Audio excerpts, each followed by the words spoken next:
I knew something was off the moment Claire strutted into the Monday sink like she'd cured cancer. She had this smug little smirk, spinning her coffee mug like a Bond villain with a breast pump, announcing to the team that her proactive file recovery initiative had saved us from a catastrophic client-side data loss. Everyone clapped.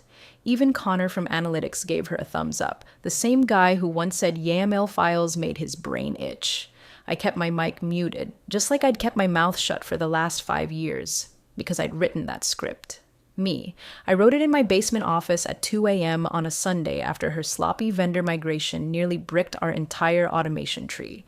I ran the tests. I deployed the failsafe. I even warned her to address the token expiration issue in the recovery module, which she ignored, obviously. And now she was taking a standing ovation for forwarding an email. If you're listening right now and find yourself screaming into your coffee cup like I did, do me one favor. Hit that subscribe button and like the video. 97% of you listen without subscribing. And yeah, it stings more than a Claire-level backstab. It really helps the team, and you won't miss what comes next. Back to her. Claire had a talent. I'll give her that. She could lie like it was an Olympic sport, not outright lies. No, that would be too risky. Claire lied by subtraction. She'd speak over you in meetings, summarize your work like she personally debugged it in her sleep, and always CC the VPs with a quick, per my implementation line that made my eye twitch harder than the server logs during last year's DDoS attempt. She never coded a damn thing. Her idea of tech literacy was turning dark mode on during a webinar, but HelixWorks ate it up. Claire wore leadership like a theater kid in a borrowed lab coat, loud, confident, and just knowledgeable enough to fool the people who mattered. I was just the quiet one, the guy who made her magic tricks work without pulling the curtain back. At first, I let it slide. I told myself it didn't matter who got the credit as long as the systems worked, that clients were happy, that I got to go home on time and sleep knowing I built something that actually functioned. But eventually, the pattern started to rot. She rewrote my documentation and slapped her name on it during a compliance audit. An audit I had personally cleaned up after she signed off on a patch that introduced 6 duplicate cron jobs. She presented my recovery workflows to the CTO with a Canva slide deck that had more glitter than substance. And when she assigned me a mentorship track, what that really meant was she wanted me to teach our new intern, who couldn't tell a Linux shell from a taco, how to rebuild the same systems I'd handcrafted over years, brick by brick, without my name on anything. So I started saving everything. Every original script, every project handoff, every Slack message where she dodged accountability. I started exporting my logs, archiving them under an encrypted directory labeled Claire Theater Co. I backed up my personal code and workflows under licenses tied to my name, my real name, not hers, because I knew where this was heading. I wasn't the hero. I was the scaffolding. And when they were done building their little empire, they'd tear me down like cheap plywood and pretend I was never there. There was one moment that really cemented it for me. It was during an all-hands Q&A. Someone asked how we managed to avoid downtime during the quarter's integration rollout. Claire smiled and said, "It's all about foresight. I planned for that months ago." No mention of the 36-hour back-end sprint I pulled during Thanksgiving weekend. No nod to the devlogs. Just her, soaking up praise like she'd written the TCP/IP protocol from scratch. I looked over at the VP of engineering. He nodded, impressed. Like she was the second coming of Steve Jobs in a pencil skirt and badge lanyard. I didn't say a word. I just clicked Save As on my latest incident recovery doc, timestamped it, and uploaded it to my personal cloud. Then I opened a new folder. I named it Friday. Performance Review Day was Claire's favorite holiday. She got to play God with other people's paychecks. The conference room smelled like burnt coffee and fake empathy. She sat across from me, framed by one of those motivational posters that said teamwork in big white letters over a photo of people rowing a canoe. I could almost hear the oar snapping in my head as she smiled and said, "Kyle, we need to talk about your trajectory." Her tone had that sugar-coated venom I'd come to recognize, the kind she used before taking credit for something or throwing someone under the bus. "You're reliable," she began, tapping her pen, "but you're just not cut out for this job long term." She didn't even blink when she said it, just sat there, calm as a snake in a sunbeam. I asked what she meant, even though I already knew. She gestured to the junior associate beside her, Liam, the guy who still thought Git was short for get it. We're moving him onto the Helios integration, she said. I need fresh energy, people who think agile. Fresh energy, that's what she called it.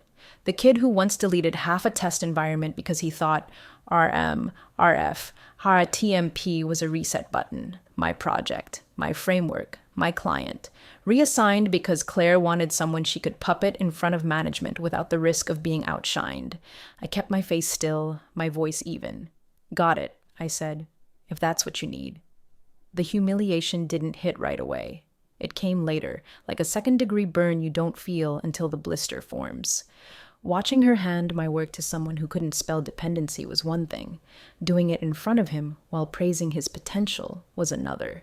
I could see it in her eyes. This wasn't about performance. This was about erasing me completely, rewriting the narrative so she could stand taller on the ashes. I'd seen her do it before to others. I just never thought I'd be next. But here's the thing about quiet people. They don't explode. They erode. Slowly. Methodically. While Claire talked about streamlining roles and realigning talent, I was already mentally cataloging every server, every shared drive, every credential tied to my name. She didn't realize that under all her power moves, she was standing on infrastructure I'd built with my signatures, my configurations, my logic. Remove me, and the foundation would hum politely for a few days before politely refusing to exist. She finished her little speech with a satisfied sigh. I think this will be good for you, she said. Maybe you'll find something more suited to your skill set. I smiled. I think you're right. Her eyebrows flicked, maybe surprised that I wasn't fighting. But I didn't plan to. I didn't need to. The war was already over. She just hadn't noticed she'd lost yet. I reached into my folder, pulled out an envelope, and placed it on the table. My resignation, I said. Effective Friday. Claire blinked, like I'd slapped her with a wet circuit board. You're quitting? Over this? I leaned back, calm, cool. Not over this. Over everything. I let the silence hang for a second, then added, but Monday will be interesting. She laughed, a short, brittle sound. You're being dramatic, Kyle. Don't make this awkward. I stood up, collected my pen, and gave her a polite nod. No drama, just logistics. By the time I walked out, the kid looked pale. Maybe he'd sensed something in my tone, maybe not. But one thing was certain, Claire didn't, because she'd already moved on to scheduling her next strategy sync, confident the machine would keep running without the guy who built it. Spoiler, it wouldn't. The morning after I handed in my resignation, I walked into the office like it was just another Wednesday. No grand exit, no cardboard box, no co-workers crowding around to whisper, "What happened?" because no one cared. Claire had already started her damage control tour. She told HR I was burned out, that she hoped I'd find something more aligned with my temperament. Temperament. Like I was an orchid wilting under the fluorescent lights. She even joked in the break room that she'd finally flushed the dead weight. Said it loud enough for the intern to laugh. Let her laugh. What she didn't know, and what no one at Helix bothered to understand, was that I wasn't leaving behind a pile of sticky notes and a company laptop. I was the lattice work holding their entire infrastructure together with undocumented threads, soft credentials, and patch layer integrations I'd created to save their asses when the licensed tools failed.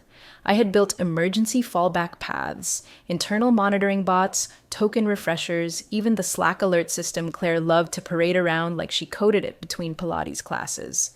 They all existed because I made them. And most of them were tied, legally and technically, to me. So I started to unbraid myself from their network. First came the tokens. Quiet, no fireworks, just logged into the cloud dashboard and revoked every API key provisioned under my personal license. These weren't company property. These were quick patches Claire begged me to make back when she refused to file proper procurement requests. Just spin something up, she'd say. We'll handle it later. Spoiler, we never did. And now later had arrived. Next was the monitoring stack. I'd kept uptime bots on a private cloud instance, separate from theirs, because Claire never approved the upgrade that would have given us internal redundancy. She wanted results, not invoices. So I made it work with my own sandbox environment, and an agreement that was never more than a nod in a hallway. Now I flipped the switch. Gone.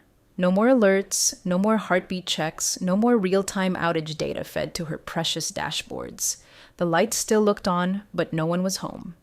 Then came the workflows. My personal Git repo held every automation sequence, every backup routine, every self-healing script that kept their dev environment from eating itself during deploys. None of it under a company-managed pipeline. All of it stored cleanly with timestamps, authorship records, and licenses in my name.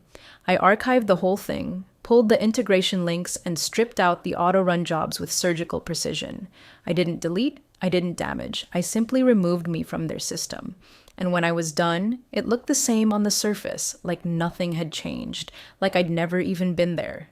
The beauty of it all? Claire didn't notice. She was too busy throwing a tiny power parade.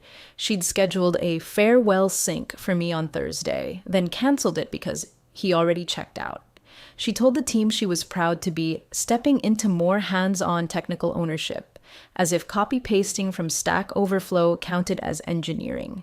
HR sent me a generic goodbye email with a pixelated stock photo of a mountain range and the words, "Wishing you the best on your journey." Claire didn't even sign it. Classy. By Friday, my desk was clean, my credentials wiped, and my final exit interview wrapped up in 12 minutes flat. I smiled, shook hands, and left the badge on the table. Not a single person asked me why I was really leaving. That's the thing about quiet exits. They don't trigger alarms, just silence. I walked out of HelixWorks with no drama, but I had one last task before the weekend. I queued an encrypted folder to auto-send at midnight Sunday. It contained one thing: attribution logs, authored, time-stamped, tied to my name, sent to exactly 4 recipients. Claire didn't see it coming, because Claire never looked down long enough to see what she was standing on. It's funny what you remember once you've left a place. Not the birthdays, not the cake in the break room, not the team wins posted on Slack like some kindergarten sticker chart. No, you remember the moments that told you exactly who you were dealing with. For me, it was 6 months ago during a budget review meeting when I told Claire we needed to migrate our monitoring suite to a company-managed cloud. Her response? She smiled, tilted her head like I was a toddler handing her a crayon drawing, and said, "If it works, don't mess with it." And that was Claire in a nutshell. Proactive in posture, allergic to actual effort. The entire back end of HelixWorks was stitched together with systems I'd built in a vacuum. It wasn't sabotage. It wasn't even secret. I documented everything, sent proposals, requested infrastructure migrations, all denied. She'd always say the same thing. No need to change what's working. Translation, no need to spend money or risk her having to explain something she didn't understand. Our integration with the client-side analytics, tokenized through my personal cloud dev console. I had floated a transition plan 3 times, no approval. The load balancer triggers for the dev cluster, hard-coded to my sandbox environment because their paid instance hit a usage cap, and Claire didn't want to bother finance. The Slack bot that auto-flagged S3 anomalies? Yeah, that one was tied to my admin license. When I suggested moving it under the official corporate workspace, Claire said, "It's fine, Kyle. Just monitor it like you always do." So I did. And I logged every one of those conversations. Email, Slack, Zoom recordings. It was all there. Claire's dismissals, her copy-paste summaries, her little circle-back flourishes when she needed to stall or deflect. You see, Claire didn't build systems. She built narratives, and I had the receipts. The more I scrubbed my name from their infrastructure, the clearer the picture became. They'd outsourced their spine to someone they considered expendable, and while Claire basked in her own reflected glory, she never noticed the wires holding up the puppet show. 2 weeks before my resignation, I started assembling the package, not for revenge, for clarity. I printed my architecture maps, full-color diagrams showing how every automated sequence, every scheduled task, every alert path pointed at some layer back to credentials owned and maintained by me. I printed timestamps, system logs, revision history from our repo that showed line-by-line authorship. I pulled her red lines too, the ones where she crossed out my name in the documentation and replaced it with team lead. I had copies of every single one. I labeled it cleanly. Systems Attribution Summary, HelixWorks 2018-2020 or. Then I added one more document. A timeline of missed handoffs, rejected migration plans, and a list of every client-facing integration Claire had claimed credit for, alongside the dev logs showing my commits. I didn't editorialize, just presented the data. Finally, I slipped the whole packet into a padded mailer and addressed it to Evelyn, CTO's executive assistant. Evelyn was sharp. She handled everything. She knew what a real contributor looked like. The label on the front said, "For Monday, post-sync." It would arrive before the morning stand-up. I didn't include a letter. I didn't need to. The truth didn't need commentary. It just needed daylight. Meanwhile, Claire was still playing Office DJ, talking about redefining technical ownership in her weekly email blast and bragging about onboarding Liam to the new architecture framework. She absolutely did not understand. But I wasn't angry anymore. I was done. I was out. And for the first time in years, I wasn't invisible. I was undeniable. Just not in the way Claire expected. Monday started like any other. Bad coffee, fake smiles, and the kind of performative optimism that only HR emails can manufacture. Claire waltzed into the main floor with that I run this place energy, holding a fresh latte and wearing a blazer she clearly wanted everyone to notice. She had a meeting with the COO at 11 and was rehearsing her updates in the mirror near the elevators. I know this because Liam posted a selfie from the hallway with the caption, "Big week, let's crush it." At 9:05 a.m., the first outage pinged. One of our mid-tier clients, Haven Trust, flagged in with a failed platform sync. Their new product onboarding portal wasn't populating, and their back-end logs showed null values where client credentials should have been fetched. At first, it seemed like a hiccup, the kind of thing Claire would normally blame on vendor latency, while I quietly fixed it behind the scenes. Except I wasn't there anymore. At 9:12, another client, Blue Bridge, sent an email. "Can someone explain why our scheduled reports are showing blank data fields? This was working as of Friday." By 9:30, the main analytics dashboard in our internal console refreshed to a white screen with one bold line across the center. Access token expired. Claire stood over Liam's shoulder, staring at it like it was written in hieroglyphics. "Refresh it again," she said, voice tight. He did. Same result. Meanwhile, Slack started to boil. Support. "Anyone else seeing sync issues? Why is the lead funnel flatlined? Where's the Q2 dashboard?" At 10:15, the operations lead, Sarah, stepped into Claire's glass office. She had a printout in her hand, one of those emergency decks we push to the C-suite every quarter. Only this one was blank. No charts, no metrics, just slide titles and a spinning wheel where our integrated data visualization tool used to live. Claire blinked at it. "There must be a caching issue," she mumbled, grabbing her phone to call IT. The call lasted 90 seconds. When she hung up, her face had dropped at least 2 shades paler, because what IT told her was this: that dashboard wasn't built on our environment. It was Kyle's. That service was provisioned under his cloud instance. You didn't approve the migration ticket back in January. She didn't answer, just sat there staring at the lifeless screen like it had personally betrayed her. By 10:30, the client success team was forwarding confused messages from clients. One forwarded email included a screenshot of a note sent at midnight on Sunday. "In the interest of clarity, please find attached documentation outlining the system architecture for your integrations with HelixWorks, along with proper attribution. This change will not impact your data, but you may experience temporary delays as your internal point of contact aligns with the appropriate technical owner." The attached files, logs, authorship records, time-stamped workflows, all bearing my name. Claire's phone started buzzing again. The CTO's office line, legal's extension.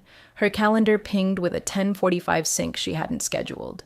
And somewhere down the hall, Evelyn, the CTO's assistant, was sliding that padded envelope onto her boss's desk. Monday had arrived, but not the way Claire imagined. Because you can wear someone else's success like a costume. You just better hope they don't take the threads with them when they leave. By 11:05, the phones weren't ringing. They were howling. One client after another, all with the same question in varying shades of irritation. "Where's our deliverable? Why can't our CRM pull data? Is your platform down?" But the real gut punch came at 11:17 when Claire's assistant tapped twice on her glass door and whispered, "You need to take this one." It was Horizon Strategic, one of our top 3 enterprise clients. The call wasn't hostile. It was surgical. Their VP of product, a woman named Julia, was calm but clear. We received an email last night from someone named Kyle Traeger. He included full architectural documentation on the system you've built for us, with timestamps, licenses, and authorship logs. I'm assuming this is some kind of transition packet? Claire's mouth moved before her brain caught up. Oh, that, yes. Kyle was part of the technical team. He's no longer with us. There was a change in structure. The email was premature. Julia didn't even flinch. According to the files, your entire integration sits on assets personally owned and maintained by him. Why weren't we informed of that sooner? Claire's silence said everything. The moment she hung up, she stormed down the hall toward the CTO's office, heels clacking like warning shots. But before she could knock, Evelyn intercepted her, stone-faced, holding an email printout with a single highlighted line. "He asked me to give this to you," she said. "It came in this morning." Claire took it and walked back to her office, shut the door, and sat down hard. She stared at the paper like it might explode. The email was short. No pleasantries, no threats. Just this. "Do you know what this means?" It was from our CTO. Attached was a screenshot of the metadata logs from one of the failed dashboards, developer signature K. Traeger. Claire scanned through the logs like she was searching for a loophole. She found none. It was all there. Every push, every commit, every deployment tied directly to my name. Every line of code she had flaunted as her strategic direction, now staring back at her like a mirror she couldn't crack. That's when the panic set in. But Claire didn't scream. Claire didn't cry. She clung to her one last defense: denial. She marched into the IT war room, where the infrastructure guys were busy patching temp fixes, and barked out her new refrain. "It's just a permissions thing. He didn't transfer ownership properly. That's all. We just need to restore access." One of the engineers, a guy named Reggie who'd always kept his head down, looked up and said flatly, "That's not how ownership works, Claire. These aren't shared credentials. These were private assets under personal licensing agreements. We have nothing to restore." She waved it off, insisted they escalate to the cloud vendor. "Get someone on the phone. Tell them it was a mistake." Reggie just shook his head. "Even if we did, the vendor already revoked access. It's clean, fully deprovisioned. Kyle did it by the book." That word, clean, rattled Claire more than any insult could have. She spent the next hour trying to spin it. She told legal it was unauthorized data withholding. She told the CTO it was improper offboarding. She told clients, those who would still take her calls, that we were resolving a small delay due to system refresh cycles. But the CTO didn't buy it, because at 1:06 p.m., he replied again. Just 2 lines. "Attribution matters. If you signed off on these systems without full understanding, we need to talk." Claire's hands shook. Her voice, when she called HR, had dropped its usual varnish.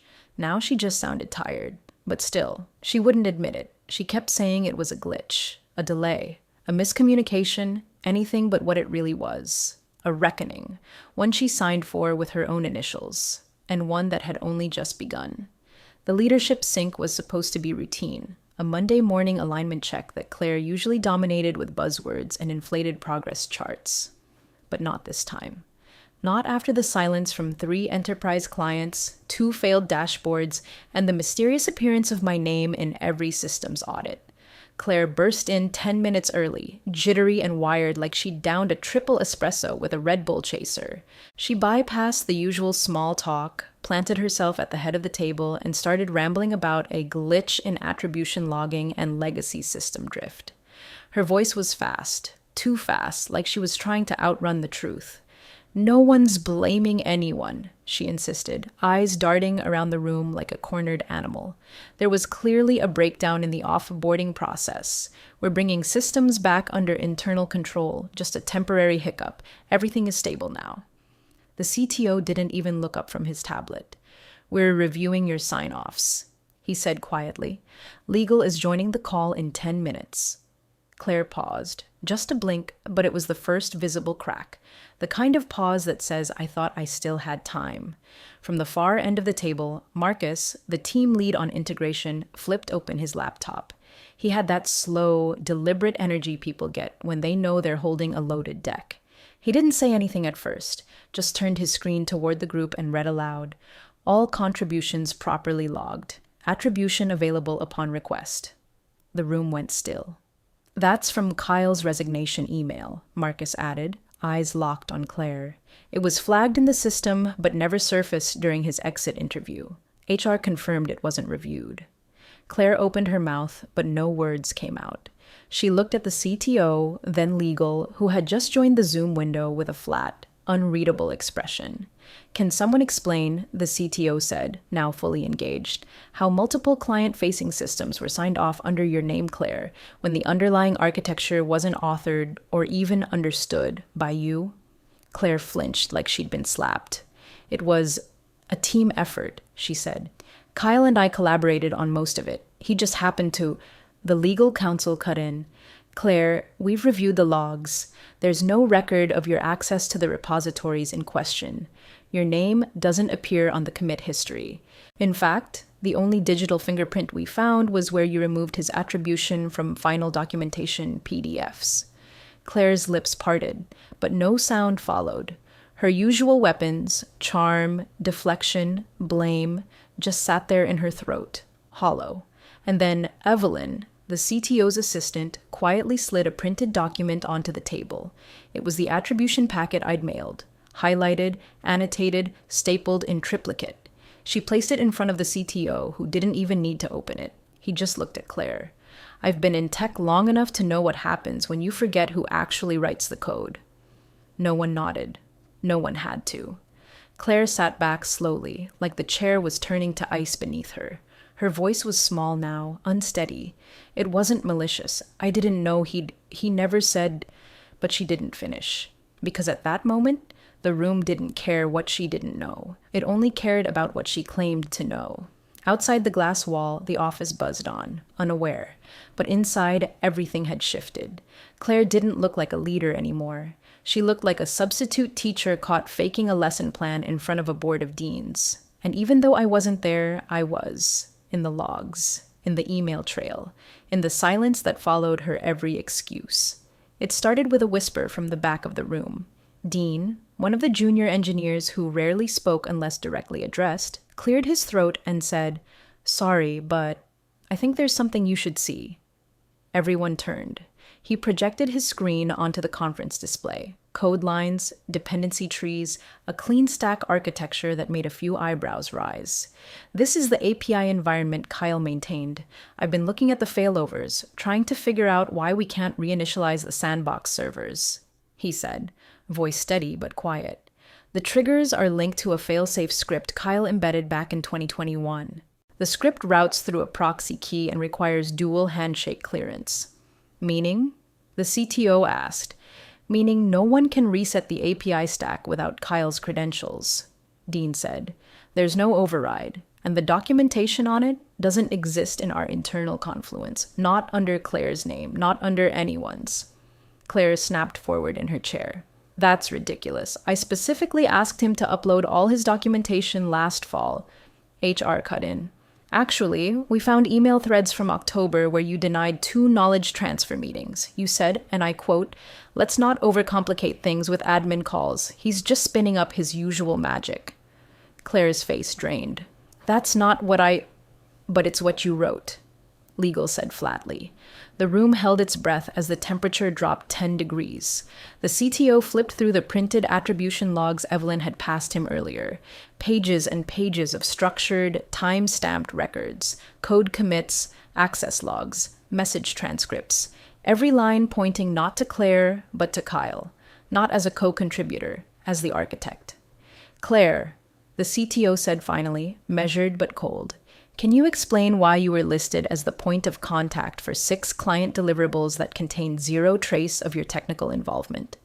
She opened her mouth, again. But now even her words seemed tired of lying. Legal closed the folder. We're opening an internal review into misattribution, vendor misrepresentation, and potential breach of contract on at least 3 active accounts. You'll be placed on administrative leave pending further investigation.